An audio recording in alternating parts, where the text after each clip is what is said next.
Welcome back to Mahiro's Japanese School. I'm absolutely thrilled to have you here for episode 27 of our Discover Japan series.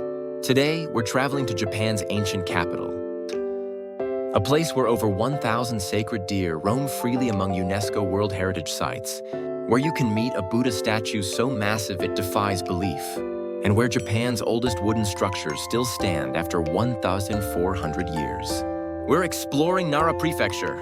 Nara served as Japan's capital from 710 to 794 AD. And during this golden age, Buddhism flourished and Japanese culture reached new heights. Today, Nara is like a living museum where ancient temples, priceless treasures, and sacred traditions have been preserved for over a millennium. Get ready to bow to deer, stand in awe before colossal Buddhas, and walk through history. Let's explore Nara. 1. Nara Park and the sacred deer. Let's start with what makes Nara absolutely unique. Over 1,000 wild sika deer roaming freely throughout Nara Park and the surrounding areas. But these aren't just ordinary deer. They're considered sacred messengers of the gods and have been protected here for over 1,300 years. According to legend, when Kashima Shrine's deity, Takemikazuchi no Mikoto, came to Nara in 768 AD, he rode on a white deer. From that moment, the deer of Nara were considered divine messengers and have been protected ever since. In fact, for much of history, harming a deer in Nara was punishable by death. Today, these deer are designated as a national natural treasure of Japan. The deer here are wild animals, not pets, but they've become incredibly comfortable with humans over the centuries. You'll see them everywhere, lounging in the shade, crossing streets, traffic stops for them, and yes, approaching visitors looking for snacks.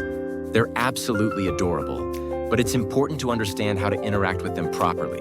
One of the most charming things about Nara's deer is that many of them have learned to bow. When you hold a Shika Senbei deer cracker, the deer will actually bow their heads to you before you give them the treat. It's not a trained behavior. The deer have learned this by observing human behavior. When you bow back and give them a cracker, it feels like a genuine interaction between species. It's magical. You can buy Shika Senbei from vendors throughout the park for just 200 yen. These special crackers are made from rice bran and wheat flour with no additives. They're safe for deer, but honestly not something humans would want to eat. The moment you buy a stack, deer will start approaching you. Some might even gently tug at your clothes. Now, here's the really important part. How to interact with deer safely and respectfully. Deer etiquette and safety. Bow to the deer before offering crackers. They'll often bow back. Hold crackers up high so the deer can see them. Give crackers one at a time. Once you've run out of crackers, show your empty hands to the deer. They'll usually leave you alone. Keep a respectful distance if you're not feeding them. Watch deer from afar if you're nervous. They're beautiful to observe. Be especially gentle with baby deer fawns in spring. Don't tease deer by holding crackers just out of reach. Don't run away screaming if deer approach. Stay calm and show empty hands. Don't feed deer anything except official Shika Senbei. Human food can make them sick. Don't try to pet or hug the deer without caution. They can bite or headbutt if annoyed. Don't corner deer or get between a mother and her fawn. Don't turn your back on deer if you're holding food. They might push you. Don't feed deer plastic bags, papers, or maps. They'll try to eat anything. Understanding deer body language is important.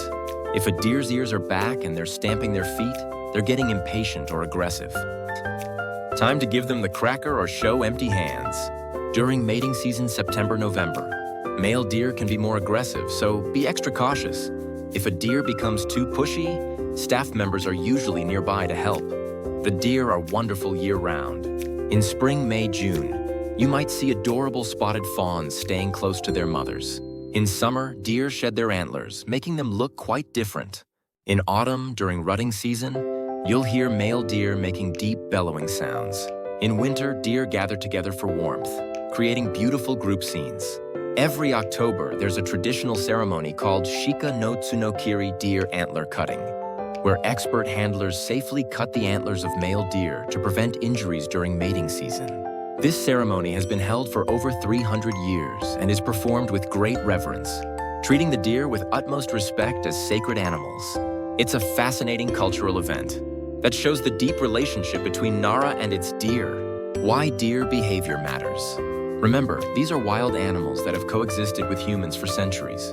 They deserve our respect and proper behavior. The deer trust humans because we've protected them for over a millennium.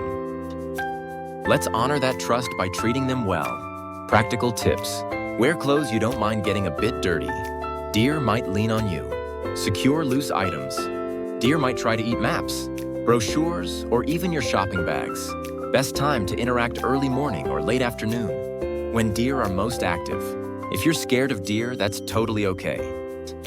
You can enjoy watching from a distance. 2. Todai-ji Temple, home of the great Buddha. Now let's visit one of the most impressive temples in all of Japan. Todai-ji Temple, home to the great Buddha. And when I say great, I mean massive. Todai-ji was built in 752 AD during the Nara period, when Buddhism was flourishing in Japan. The temple was meant to be the head temple of all provincial Buddhist temples throughout Japan, and the emperor wanted to create something that would demonstrate Japan's wealth, power, and devotion to Buddhism. The result? One of the largest wooden buildings in the world, housing one of the largest bronze Buddha statues ever created. Before you even reach the main hall, you pass through the Nandaimon Great South Gate, which is guarded by two fierce-looking wooden statues called Neo, guardian kings that protect the temple. These muscular figures are about 8 meters tall and were carved in the 13th century. They're absolutely intimidating and magnificent. As you approach the main hall Daibutsudan, the sheer scale becomes apparent. This building is enormous. It's 57 meters wide, 50 meters deep, and 49 meters tall. And believe it or not, this current building is actually 30% smaller than the original, which was destroyed by fire and rebuilt in 1709. Just imagine how massive the original must have been. And then you step inside and, wow, the great Buddha, called Daibutsu in Japanese, towers before you. This bronze statue is 15 meters tall, about 50 feet, and weighs approximately 500 tons. The Buddha is seated in meditation posture, and his face has an expression of deep serenity and compassion. The scale is almost impossible to comprehend until you're standing right there. Look at the details. Each of the Buddha's hands is large enough for a person to stand in. The face alone is over 5 meters long. Behind the Buddha's head is a massive halo decorated with 16 smaller Buddha statues. The original statue was completed in 752 AD. Though parts have been repaired or rebuilt over the centuries after fires and earthquakes, the head dates from the Edo period, while some body parts are original Nara period bronze from over 200 years ago. Here's something fun. On the right side of the hall, there's a wooden pillar with a hole cut through the base. Legend says that if you can squeeze through this hole, which is the same size as the Buddha's nostril, you'll achieve enlightenment in your next life. It's quite narrow, so mostly children try it. But watching people attempt it is always entertaining. Even if you can't fit through, it's a fun photo opportunity. The great Buddha isn't alone. The hall also houses other impressive statues, including wooden guardian kings, bodhisattvas, and temple guardians. Each statue is a masterpiece of Buddhist art. The temple grounds are extensive and beautiful, especially during cherry blossom season in spring or when autumn leaves create a golden backdrop. There are several other halls and structures to explore, each with their own history and treasures. Take your time wandering the grounds. There's so much to see. Don't miss the Todai-ji Museum, which houses priceless Buddhist art and historical treasures. Some of these objects are only displayed during special exhibitions, and many are national treasures. Cultural significance. Todai-ji represents the peak of Nara period Buddhism and demonstrates the incredible artistic, engineering, and organizational capabilities of 8th century Japan. Creating this statue required copper from all over Japan, and its construction was a massive national project that unified the country in a common goal. It's not just a temple, it's a monument to human achievement and devotion. Visiting tips. Entry fee 600 yen for adults. Best light for photos morning or late afternoon. The great Buddha's eyes seem to follow you. Try moving side to side.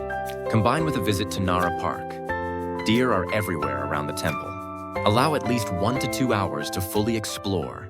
3. Kasuga Taisha, the Vermilion Shrine. Now let's visit Kasuga Taisha, one of the most important and beautiful Shinto shrines in all of Japan. The approach to this shrine is absolutely magical. The path to Kasuga Taisha is lined with hundreds of stone lanterns. Around 2,000 of them? These lanterns were donated over centuries by worshippers and create an enchanted forest atmosphere. The moss-covered stones, the towering trees filtering sunlight, and the endless rows of lanterns make you feel like you've entered a mystical realm. Kasuga Taisha was established in 7968 AD and is dedicated to the deity who protected Nara during its time as the capital. Remember the white deer from our earlier legend? This is the shrine whose deity rode that deer, which is why deer are sacred in Nara. The connection between the shrine and the deer goes back over 1,250 years. The shrine buildings are painted in brilliant vermilion red with white and black accents, colors that represent purity and protection in Shintoism. The distinctive curved roofs and elaborate decorations showcase the elegant Kasuga-zukuri architectural style that was developed specifically for this shrine and later copied throughout Japan. While the approach has stone lanterns, the shrine buildings themselves are decorated with around 1,000 bronze lanterns hanging from the eaves. These bronze lanterns are works of art, each one uniquely designed and donated by various worshippers over the centuries. Twice a year, during the Setsuban Mantoro Festival, early February, and the Chugan Mantoro Festival, mid-August, all 3,000 lanterns, both stone and bronze, are lit simultaneously. The shrine and the entire approach become illuminated with flickering candlelight, creating one of the most magical and photogenic scenes in all of Japan. If you can time your visit to coincide with these festivals, it's absolutely unforgettable. The inner shrine areas require an additional fee but are worth it. You'll see beautifully preserved halls, sacred treasures, and get closer to the main sanctuary where prayers and rituals are performed. The attention to detail in every carved beam, painted screen, and ritual object is extraordinary. Kasuga Taisha also has a botanical garden called Manyo Botanical Garden, which features plants mentioned in ancient Japanese poetry from the Manyoshu Anthology, Japan's oldest poetry collection. It's a peaceful place to rest and reflect, especially beautiful when wisteria blooms in late April to early May. When visiting, remember Shinto shrine etiquette. Bow when passing through torii gates. Purify hands and mouth at the water basin. Toss a coin, usually 5 yen, for good luck. Bow twice, clap twice, bow once more when praying. Don't walk down the center of paths. That's reserved for the gods. Deer connection. Around Kasuga Taisha, you'll see especially many deer. They gather here because this is where their sacred connection to Nara began. The deer seem to know this is a special place. They're often calmer and more peaceful near the shrine grounds. 4. Horyuji, the world's oldest wooden structures. Now we're going to visit something truly extraordinary. Horyuji Temple, which contains the oldest surviving wooden buildings in the entire world. We're talking about structures that have been standing for over 1,400 years. Horyuji was founded in 607 AD by Prince Shotoku, one of the most important figures in Japanese history. Prince Shotoku was instrumental in introducing Buddhism and Chinese culture to Japan, and he created this temple as a center for Buddhist learning and practice. The fact that these wooden buildings have survived wars, earthquakes, fires, and over 1,400 years of weather is nothing short of miraculous. The temple's 5-story pagoda is the oldest wooden pagoda in the world. Built around 711 AD, this elegant structure stands 32.5 meters tall and has withstood countless earthquakes, thanks to its ingenious construction. The central pillar doesn't touch the ground but hangs from the top, acting like a pendulum that stabilizes the building during earthquakes. Ancient Japanese engineering at its finest. The main hall condo is equally ancient and houses priceless Buddhist statues and artwork from the Asuka period 6th, 7th centuries.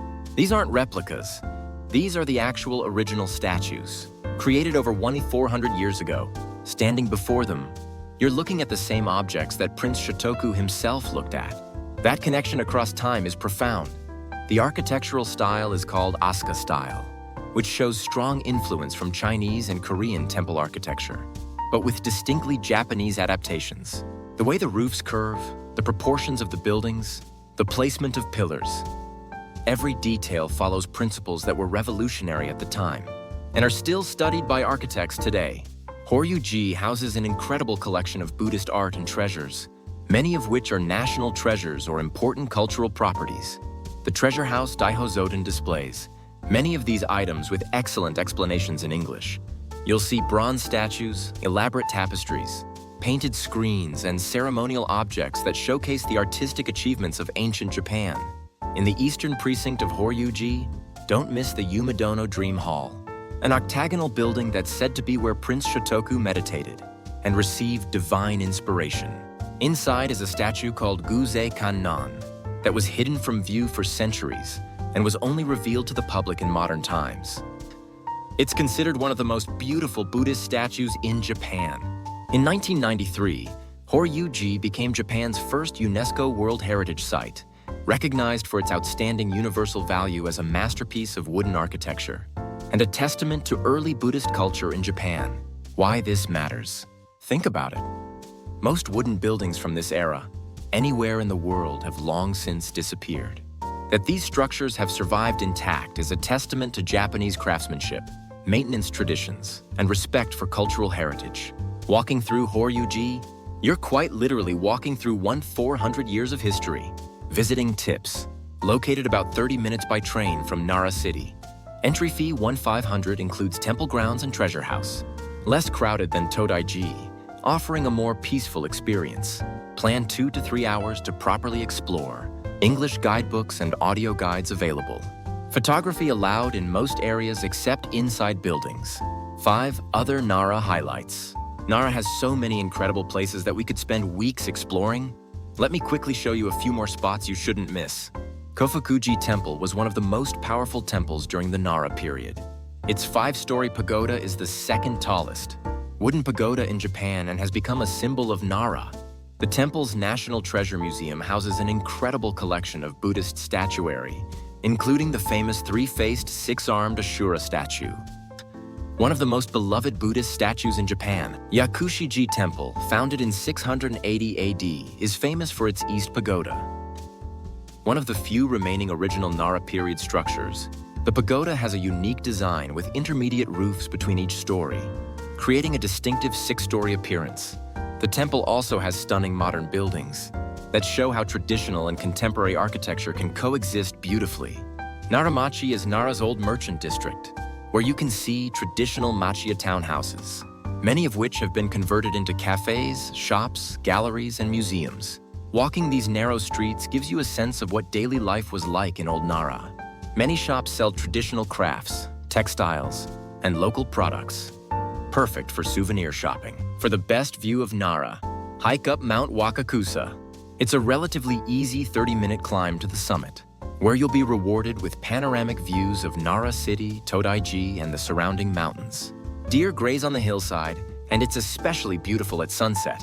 There's even a grass-burning festival here every January, where the entire mountainside is set ablaze. It's spectacular. Ishuyen Garden is one of Japan's finest strolling gardens, incorporating Todai-ji's roof and Mount Wakakusa into its design. Using the borrowed scenery technique, walking through this peaceful garden with its ponds, bridges, and meticulously maintained plants is a meditative experience. 6. Nara's local cuisine. Now let's talk about Nara's unique food culture. Nara has developed distinctive dishes over its 1,300-year history, combining Buddhist vegetarian traditions with local ingredients. Let's eat! 6th 1. Kakinoha Zushi Persimmon Leaf Sushi. This is Nara's most famous dish. Kakinoha Zushi is sushi wrapped in persimmon leaves. The tradition started as a preservation method. Before refrigeration, wrapping fish and rice in persimmon leaves kept it fresh during transport from the coast to landlocked Nara. The sushi typically features mackerel, salmon, or sea bream pressed onto rice, then wrapped in persimmon leaves and left to ferment slightly. The leaves impart a subtle, unique flavor and aroma to the sushi. When you unwrap the leaf, you're greeted with beautifully preserved sushi. That tastes like a perfect balance of the fish, rice, and that distinctive leaf fragrance. The flavor is quite different from regular sushi. It's less vinegary, more mellow, and has that hint of persimmon leaf. That's impossible to describe, but absolutely delicious. It's often served in beautiful wooden boxes, making it perfect as a gift or a special meal. 6.2 Narazuke Nara Pickles. These are traditional pickles that have been made in Nara for over 1,000 years. Vegetables, usually cucumber, melon, or gourd, are pickled in sake leaves. the leftover sediment from sake brewing. The result is pickles with a deep brown color and a unique sweet salty flavor with a hint of alcohol. Narazuke are quite different from other Japanese pickles. They're sweeter, richer, and have a more complex flavor. They're perfect as a side dish with rice or as a snack with sake. Many shops in Naramachi specialize in Narazuke and offer free samples, so you can taste before buying. 6-3. Miwa Summon Thin Wheat Noodles. The Miwa area of Nara is famous for producing some of Japan's finest salmon noodles. These ultra-thin wheat noodles have been made here for over 100 years. Using traditional hand-stretching techniques, the noodles are stretched by hand multiple times, making them incredibly thin and delicate. They're typically served cold in summer. Dipped in a light sauce? Perfect for hot weather. The texture is silky smooth, and the noodles almost seem to melt in your mouth. The finest quality salmon is aged for years before being sold, becoming even more refined. 6-4. Chagayu tea rice porridge. This is a traditional Nara breakfast that monks at temples have been eating for centuries. Chagayu is rice porridge cooked in hojicha roasted green tea instead of water, giving it a light brown color and a gentle, nutty tea flavor. It's incredibly simple, just rice and tea, but that's part of its beauty. The dish embodies Buddhist principles of simplicity and mindfulness. It's light, warming, and easy to digest. Today, some traditional restaurants in Nara serve chagayu breakfast sets with pickles and other side dishes. It's a uniquely Nara experience. 6-5. Shojin Ryori Buddhist Vegetarian Cuisine. Because Nara has so many temples, the tradition of Shojin Ryori Buddhist Vegetarian Cuisine is very strong here. This is elaborate vegetarian cuisine that uses no animal products, but creates incredibly complex and satisfying dishes. You'll see dishes featuring tofu, yuba tofu skin, seasonal vegetables, mushrooms, and mountain vegetables prepared in creative ways. Each dish is beautifully presented and showcases the natural flavors of the ingredients. Several temples in Nara offer Shojin Ryori lunches, where you can eat like monks have for centuries. 6-6. Yamato beef. While not as famous as Kobe or Matsusaka beef, Yamato beef, named after Nara's old name, Yamato, is excellent quality Wagyu. The beef is well marbled, tender, and has a rich, sweet flavor. You can enjoy it as yakiniku, steak, sukiyaki, or even as premium beef sushi. 6-7. Local sake. Nara is actually the birthplace of sake brewing in Japan. The technique of making refined sake was developed here over 1,000 years ago. Today, Nara has several excellent breweries, producing both traditional and innovative sake. Try brands like Harushika or Yucho. Both are made using water from Nara's pure mountain springs. Many shops offer tastings, and some breweries offer tours, where you can learn about the ancient brewing traditions that started right here in Nara. 6-8. Narazuki cream cheese. This is a modern fusion creation that has become popular. Cream cheese mixed with finely chopped Narazuke pickles. It sounds unusual, but the combination of creamy cheese and the sweet, salty pickles is surprisingly delicious. You'll find it in shops throughout Naramachi, and it makes a unique souvenir. 6-9. Mochi treats. Nara has many shops specializing in mochi rice cakes and wagashi traditional sweets. Try kuzumochi made from arrowroot starch. It has a translucent appearance and wonderfully smooth, jiggly texture. During summer, these chilled mochi treats are incredibly refreshing. Foodie tips. Try kakinoha sushi from Hiraso or Yamato. Both are famous shops. Naramachi has many cafes and restaurants serving traditional Nara cuisine. Some temples offer vegetarian lunch sets. Make reservations in advance. Don't buy deer-shaped snacks expecting to eat them. Many are actually deer food.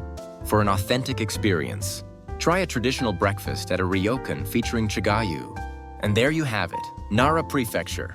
From bowing to sacred deer messengers of the gods to standing in awe before the great Buddha. From walking through 1,400-year-old wooden structures to lighting thousands of lanterns at Kasuga Taisha. From tasting persimmon leaf sushi to experiencing Buddhist vegetarian cuisine. Nara offers a profound journey through Japanese history, culture, and spirituality. What I love most about Nara is how tangible the history feels. These aren't reconstructions or replicas. These are actual buildings, statues, and traditions that have been continuously maintained for over 1,000 years. And the way the sacred deer roam freely among these ancient monuments creates this magical atmosphere where nature, spirituality, and history all coexist peacefully. Compared to the bustling crowds of Kyoto, Nara feels more peaceful and contemplative. You can take your time, sit in temple gardens, watch deer graze against the backdrop of ancient pagodas, and really absorb the atmosphere. It's a place that invites you to slow down and reflect. If you enjoyed this journey through ancient Japan, please give this video a big thumbs up and subscribe to Mahiro's Japanese School. We're now well past the halfway point in our quest to explore all 47 prefectures of Japan, and every episode reveals new layers of this incredible country. Hit that notification bell so you never miss an episode. Now I want to hear from you. What surprised you most about Nara? Were you amazed by the bowing deer, blown away by the size of the Great Buddha, or fascinated by buildings that have stood for 1,400 years? Have you interacted with Nara's deer? Share your experiences in the comments. And if you haven't been yet, tell me what you're most excited to see. I read every comment and I love hearing your thoughts. Pro tip: Nara makes a perfect day trip from Kyoto or Osaka just 45 minutes by train. But I highly recommend staying overnight in a traditional ryokan. Experiencing Nara in the early morning or evening, when the day trippers have left, gives you a completely different, much more peaceful perspective. Plus, you'll get to try that traditional chagayu breakfast. And remember, if the deer bow to you, bow back. It's not just good manners. It's participating in a tradition that's over 1,300 years old. How cool is that? Thank you so much for exploring Nara with me. Until next time, keep discovering, keep learning, and remember, some of Japan's greatest treasures have been patiently waiting for over a millennium for you to visit them. I'll see you in the next video. Bye-bye.